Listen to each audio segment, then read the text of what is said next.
Welcome to Unwinding with Support Group, a mental health podcast by licensed professionals where we discuss mental health topics from a real-world perspective, all while having a drink. So hang out, have some laughs, enjoy the ride, and maybe learn a bit. Ladies, have you heard about Find the Good brand?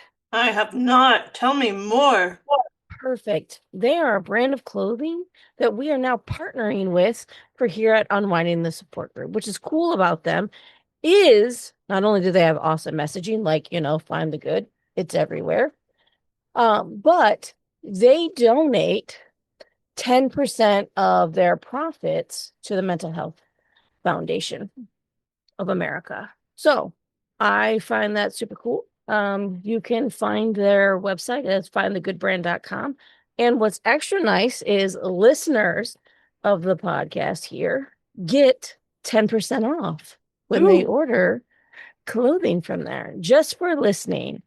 And your coupon code, guys, will be in the whole message there. So please know that. Got one old Dr. Pepper and one new Dr. Pepper. How old is the old one? That's a good question. Like 2 days ago. Is that too long? No. That's solid. I get it. Life happens. It's a bottle, so I mean, you can close it. It's fine. It is. And put it back in the fridge. Well, that's or the freezer. Or leave it out in the sweltering Colorado air. I prefer my soda aerated. It's a fine wine. Let it breathe, Right? Put it in a decanter. We gotta let it age, right? Exactly. See, now you guys get it. Oh, shit. All right, Kelly, what you got? I got me some water and a key lime martini. Oh, nice. All right. Sounds great. Sounds like we're very prepared today to talk about Stockholm Syndrome. Why Stockholm Syndrome today? I don't know, man. I just woke up and felt like this was the thing. This is where we're at. As at least as long back as 1973. So this is the tale as old as 1973, and it is a little bit of a story time. For those of you who don't know how we got the phrase Stockholm Syndrome, in 1973 in Stockholm, Sweden. I know, crazy that they named something after where it happened. Held 4 bank employees in the vault for 6 days. Okay. Now, during that time, the bank robbers treated the captives like human beings, fed them, clothed them, made sure they were warm, really treated just them like human beings. Okay. This is important. Now, what happened upon eventually the release after the police met the demands of the bank robbers, the hostages refused to testify against the robbers. They even raised money for their defense. So the psychiatrist, whatever we want to call him, who was involved in trying to communicate between the police and the bank robbers, is the person who coined the term, because they expected the hostages to be traumatized. They expected them to be upset. They expected them to be angry with the robbers and grateful and happy with the police and everyone else for rescuing them. And since that is not what happened, born was the term. Except that is not all. It was not that cut and dry. Turns out the reason that the hostages felt the way they did is because the police and the mayor did some pretty fucked shit during this time. And you're asking what? Here's what it is. I am actually asking what, because this is the part that I've never heard. So, interestingly enough, the prime minister was talking to the bank manager during that time. Oh, I lied. Just a hostage. She was 23 years old. And this is all recorded, by the way, and said, and I quote, "You'd be prepared to die for your country, wouldn't you? Would it not feel good to die at your post?"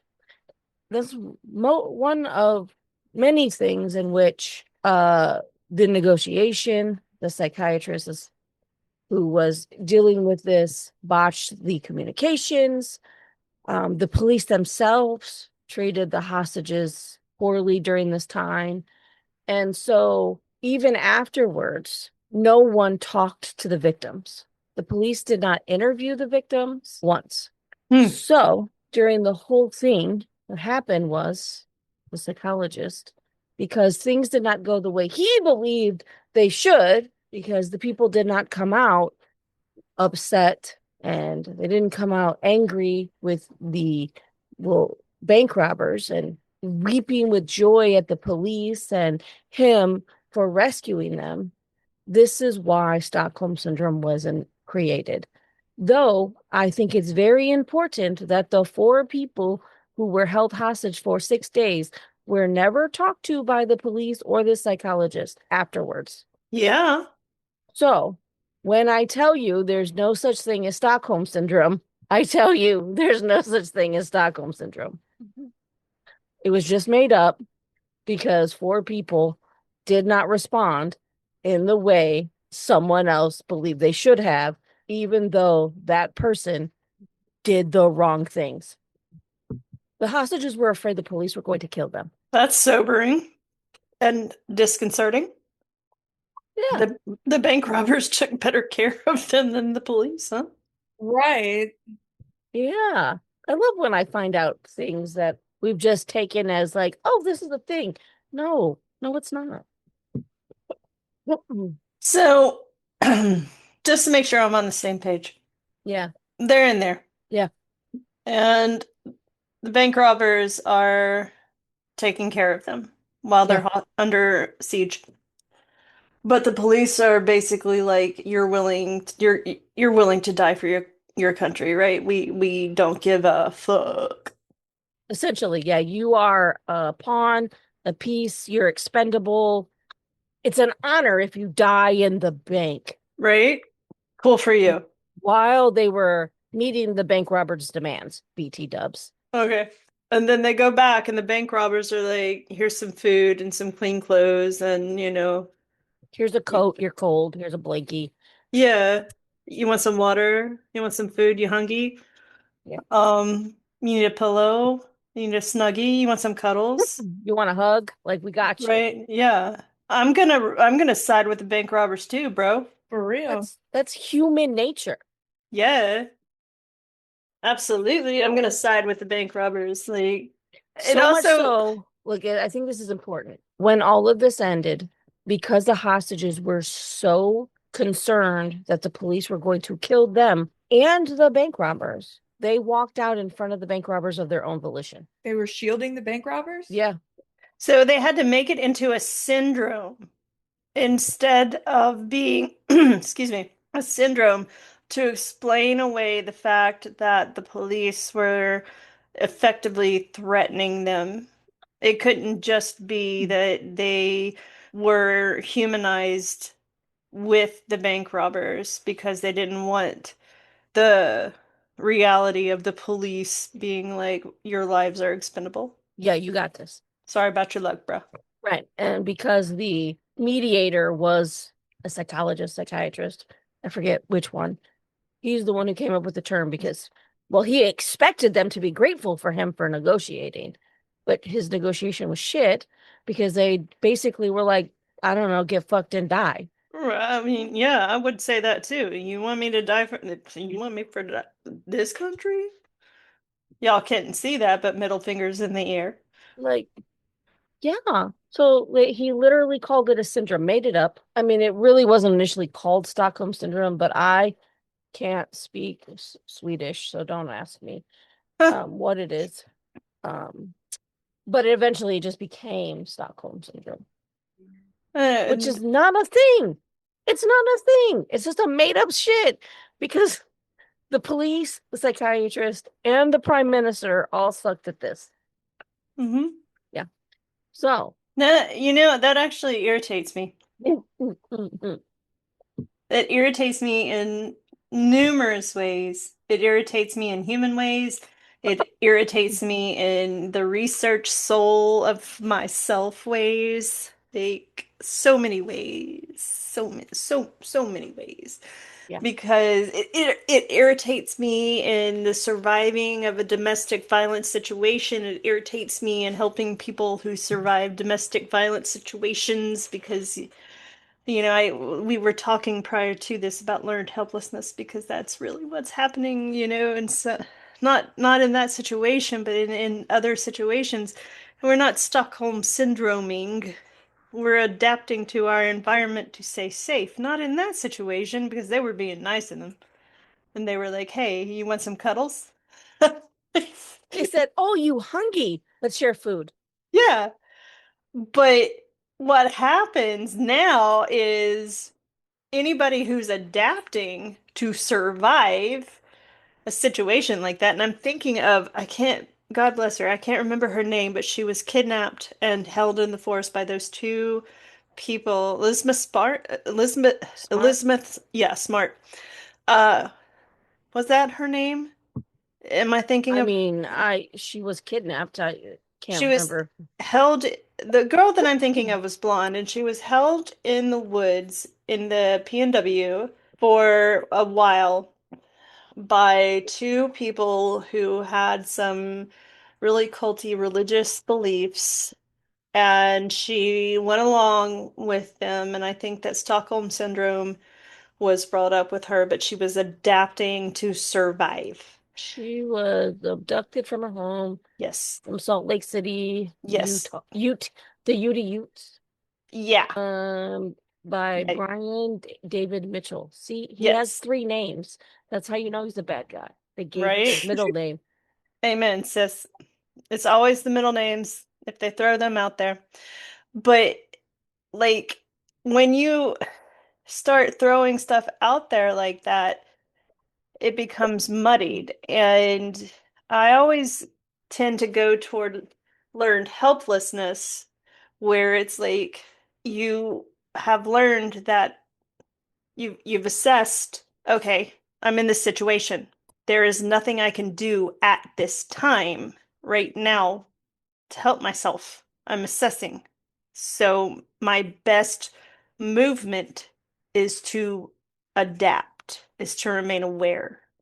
And if people, I'm really upset now with the Stockholm thing because that is people saying, "Oh, you're like, petting your perpetrator on the head." Like, no, man, that's like, no, when you're actually just adapting to your environment enough to survive.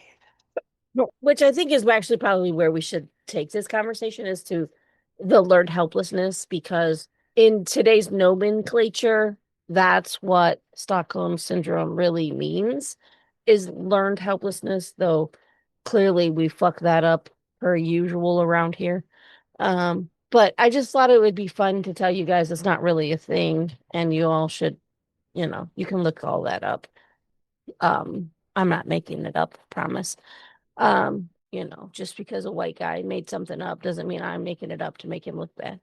Womp womp. Stop trombone. um, but to be fair and honest, um, I the first time I realized it wasn't a thing, when I found that out, I sat there for like 10 minutes going, of course. Of course the police fucked something up and they came up with a fucking mental health syndrome instead. I'm surprised it was a mental health thing that they chose, to be fair. It was the 70s. We'll give them some credit. Free love, some shit. I don't. It was Sweden also. You Okay, know. that's fair. That's fair. I'm just saying. Like, fuck. That's I fair. was just like, of course, of course. So there's that. Uh, but in today's world, the way we view or use Stockholm syndrome, although clearly falsely, because I'm not going to stop saying it's not a thing, um, is in learned helplessness, is in survival moments. Whether that's learned helplessness or not, survival moments is I'm adapting to survive. Yes. Um, That can be in a workplace, that can be in relationships, that can be in friendships, that can be as a child, with your parents. Like there's a lot of places that what is labeled Stockholm Syndrome really is just, I'm going to do what I need to do to survive. Well, humans are inherently adaptive creatures.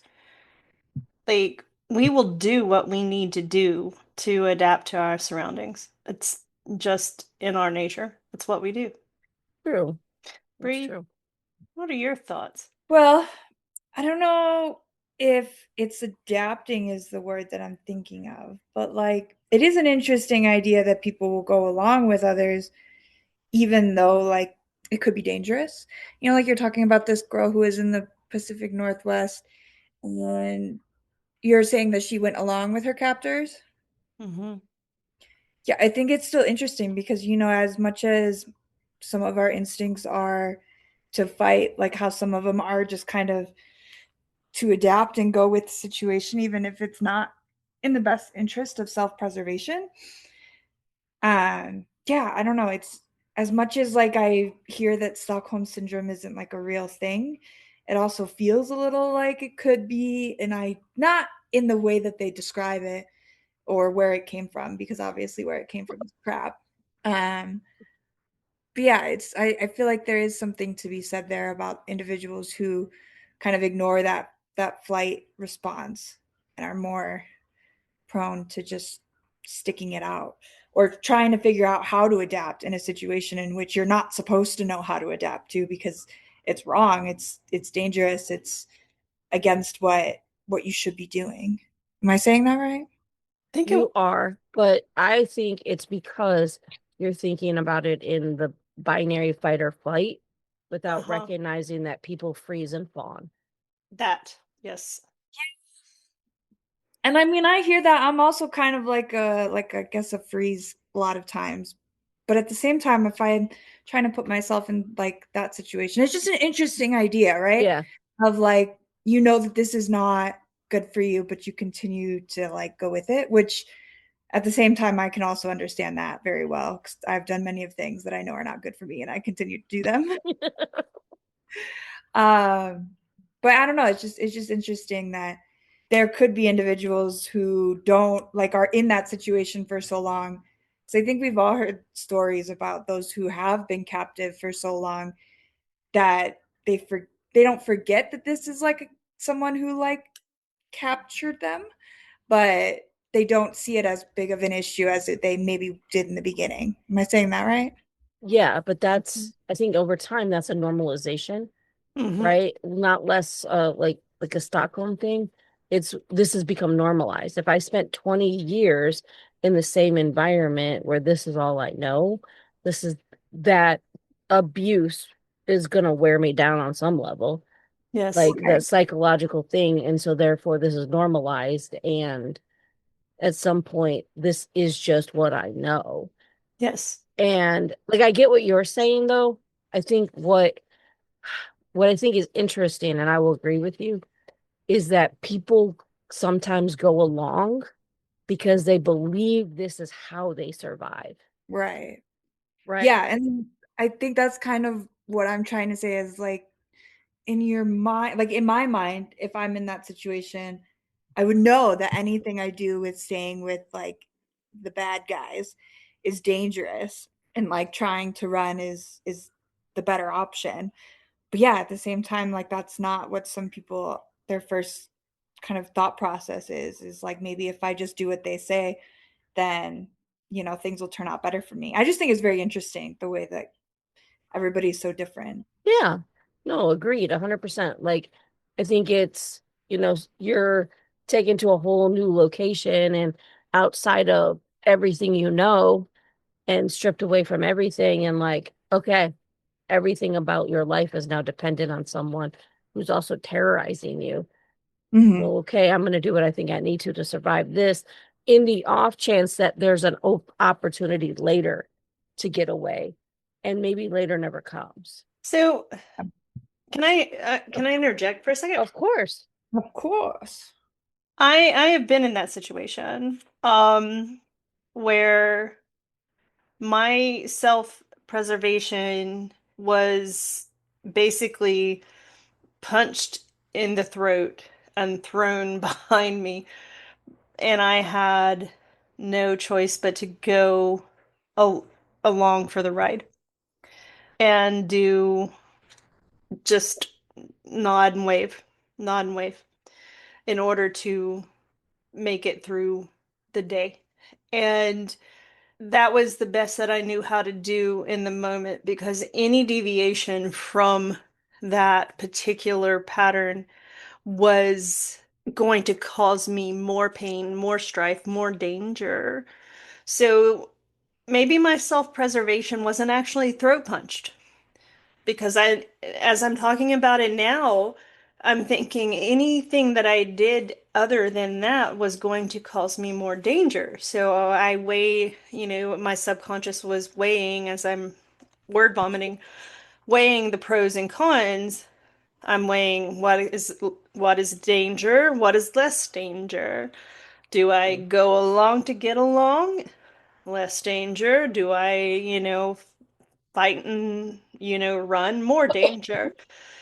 And this is where I think a lot of social constructs come into play with the idea of Stockholm Syndrome, you see my air Hmm. quotes, and learned helplessness. And I think learned helplessness was and still is a really good way of explaining how domestic violence, victims stay in relationships.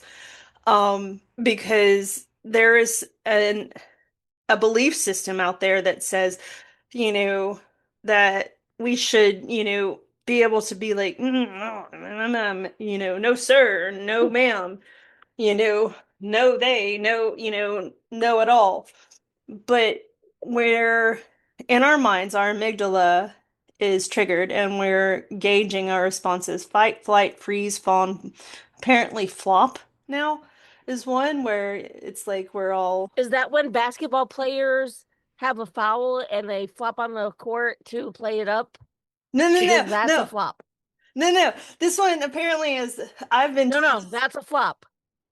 like, no, this one's better. This one is where like people just fall over, like, the Oh, so like the narcoleptic basketball goats, players when they're like, oh, you barely tapped me, and now they're like thrown back on the court, like like they got punched in the face, like kinda, they're actors. yeah, like Oh my narcoleptic goodness. goats, like, Yeah, yeah.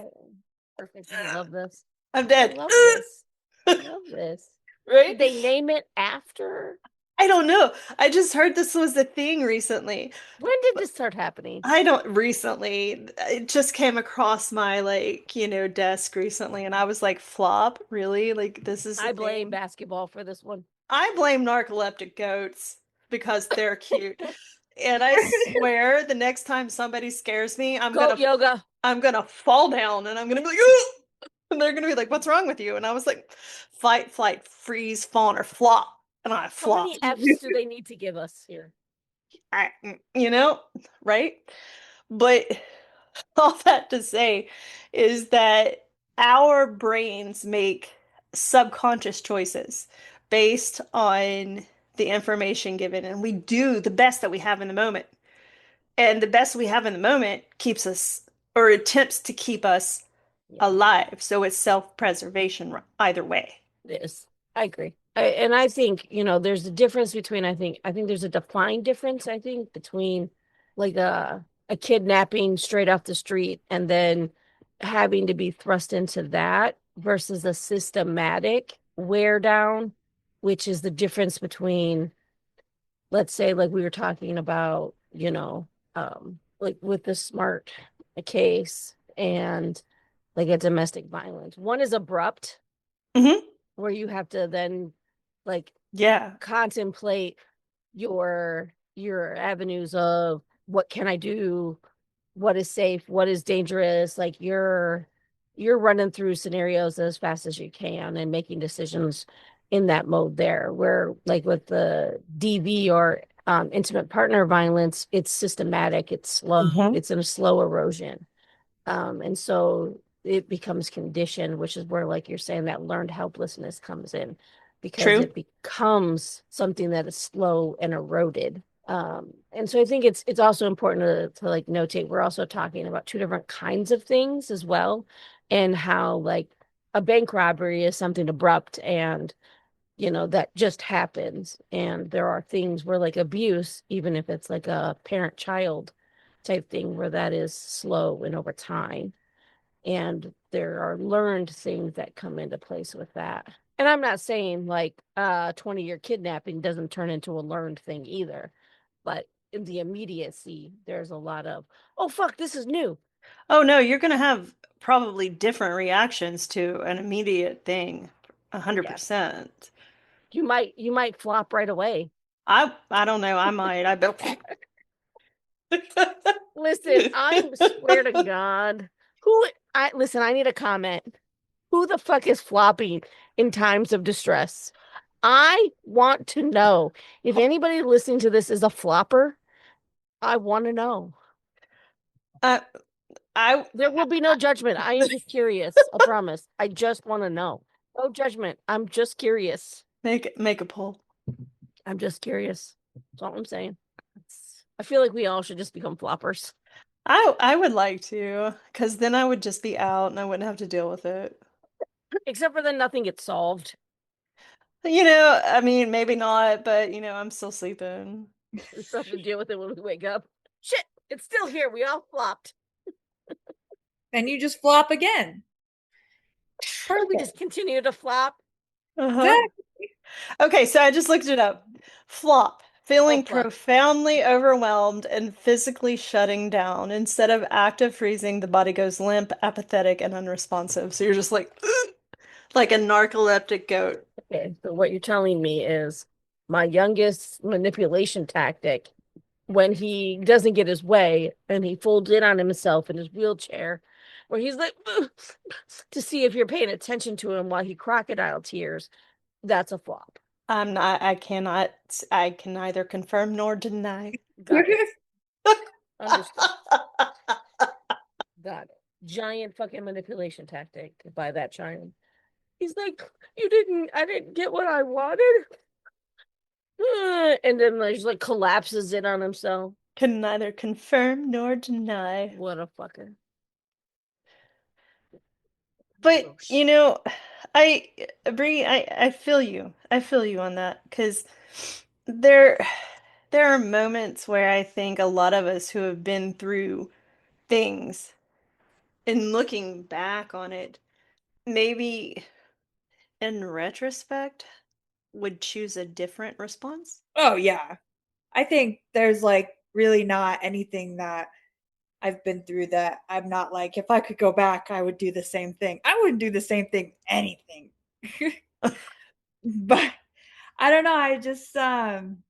It's just interesting. It's just interesting how everybody else's brain works, and then like how we manage to get through really awful things and really scary things Mm-hmm. in such different ways. Because I mean, we could all three be in this very same situation, in a bank robbery situation, and all three have very different responses, even if we're all experiencing the same thing. I think it's just an interesting. Humans are weird. We really are, though. I mean, All right. Side note, we're gonna side tangent because one of the things that drives me crazy is pockets. pockets Specifically the lack of pockets in Oh. dresses, in clothes, like dresses specifically. in pants.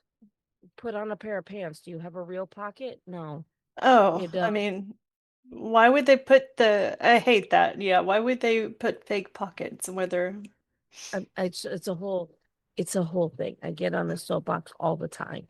That's fair. But did you know that at one point women were banned from having pockets? No, why? For what reason? We gonna During the carry like French knives? during the French Revolution, we couldn't have pockets because we might have revolutionary pamphlets. Oh, God forbid. I thought I was gonna carry a weapon. No. Not the pamphlets. Not the pamphlets. Listen, I need you to know it's a I'm fashion over here with like bullshit. knives. I would like Right? 27 pockets.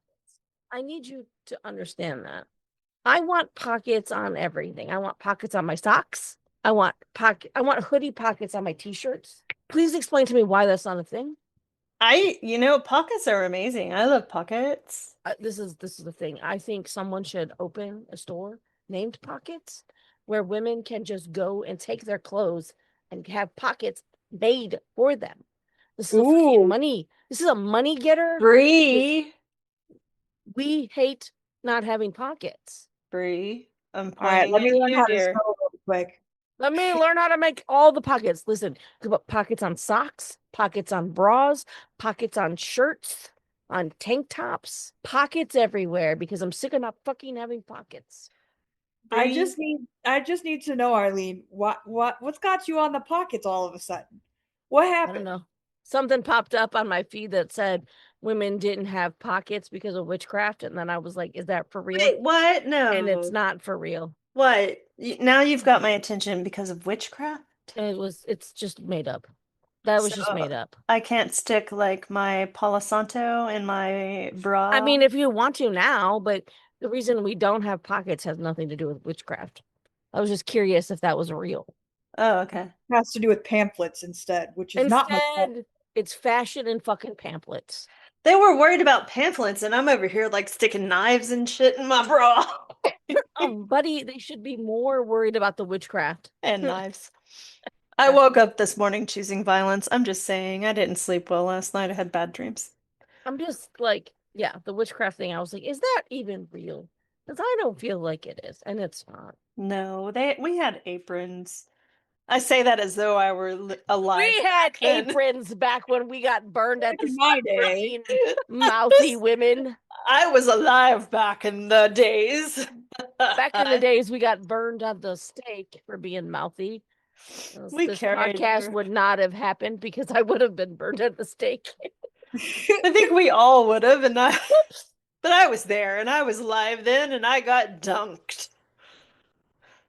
But she had an apron, so that made it okay. Yes, I carried all of my herbs and, organs and And that's how she floated. yes, precisely. Thank you. Jesus. Also, if somebody steals my pocket idea for a store, I just want credit. Kelly's gonna come after you with those knives. Uh-huh. I will. I see you. I got you. Man, I really have thought about got- this for a long time. Embroidery scissors right here.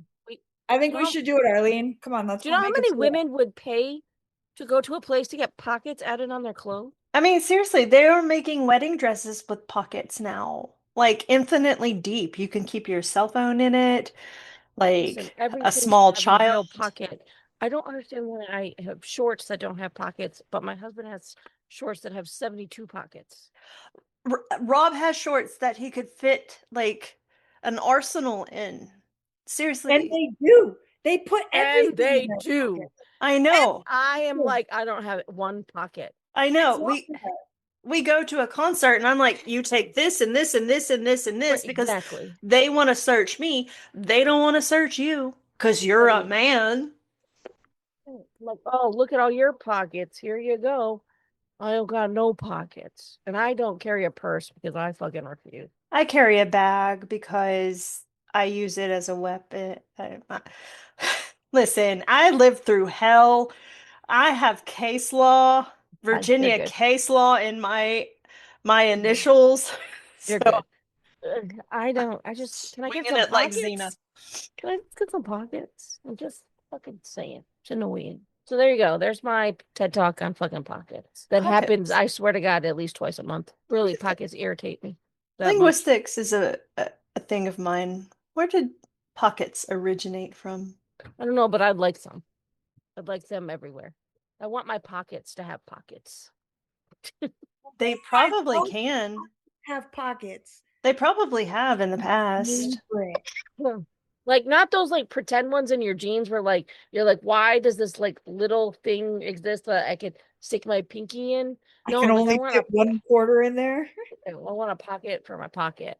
Wasn't that for like your pocket watch or something? Oh, but it's too small for a pocket watch. It's literally like you can fit maybe a quarter in there, and it's gonna get stuck coming out. Okay. I think you could stick a fucking paper clip in it, maybe. We've digressed. I love the Pockets are always a thing, I swear. My husband says it's because if we were given pockets, we would take over the world It because our says hands would be free. it's probably right, and it says it's a watch pocket or a fob pocket. I don't believe them They must have had because tiny watches. what the fuck is fitting in that? It was created to give cowboys, miners, and railroad workers safe, secure place to store their delicate pocket watches so they would not get scratched or stolen. Okay, well they That's must a. have been bigger then. It's for drugs. We all know it's for drugs. Thank you. I agree with that. Concurred. That is where Listen, you put your meth. 3, we all agree, concurred. It's passed. That's the drug pocket. It's for drugs. If you want to learn about meth, come listen to my podcast. Also, there you go. But we've all concurred that's the drug pocket. But doesn't it might get stuck there too? But you know what? You're persistent. Good for you. You'll get it out of the pocket. If you're Persistent. on meth, you'll get it out. I was going to say Absolutely. persistent. Yes. Persistent. Dedicated to the cause.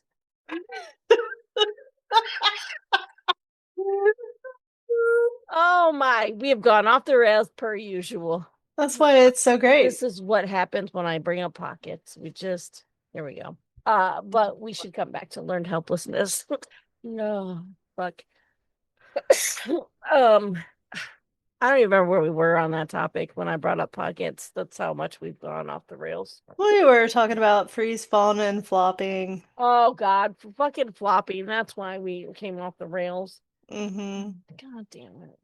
Okay, listen, we need to stop making up things. Well, yes, we do actually. That I agree. We keep adding things on, and I think at some point it just gets ridiculous. Enough, Look, doesn't flop just sort of fall under fawn? yes, or freeze. I become if I freeze, I'm unresponsive. I'm just like, right? Like, isn't it like, okay, so like I don't need a freeze needs a subsection for a flop? but I think All right. ultimately publish or perish is going to drive people into creating things that don't really add to Now sometimes. we're back to making up things like Stockholm Syndrome. Mm-hmm. So there we are. Bree, what are you working on? This stupid bag. I don't know. Are you making it for somebody? No. I have a thing with making bags lately. I don't know what it is, but I've made so many and I still just use the same one. It's ridiculous. But here, look, I'll show you guys. It's supposed to be like little bows. You see? Oh, yeah. Oh yeah. But I don't know if I'm just stupid or can't do it right, but I keep messing it up. I should be way farther than this. But it's fine. I just can't count. That's my problem. Math is hard. How's your blanket? It's going good. I'm out of yarn again, so I got to get some more. The stitch that one uses eats up so much yarn. I've probably already put in like 12 balls of yarn so far, Wow. and it's still not to like the size I want it to be. Wow. I'm so impressed by you. Oh, thank you. That's so cool. All right. Let's wrap this nonsense up for today. Because I don't know where we've gone off the rails, somewhere crazy. Who knows? Look, learned helplessness. What is learned helplessness? This is important because that's a real thing. Ooh, it's my favorite. Learned helplessness is when you have been subjected to something so much, even though you can see an out, you can't reach it, that you have basically just laid down. So it comes from a study by someone I think was the name of Spiegelman and somebody else. I don't know. I don't really want to remember their names because they were assholes and they did this on dogs. They put them in cages, 2 cages, with a clear glass in between. One cage was electrified, the other was not. They electrified their little paws, and this was before the IRB, which provided ethical regulations to any kind of scientific study.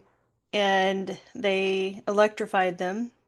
And then they raised the cage because they kept trying to go through it because they could see to the other side but couldn't get through it because, glass cage, glass, obviously.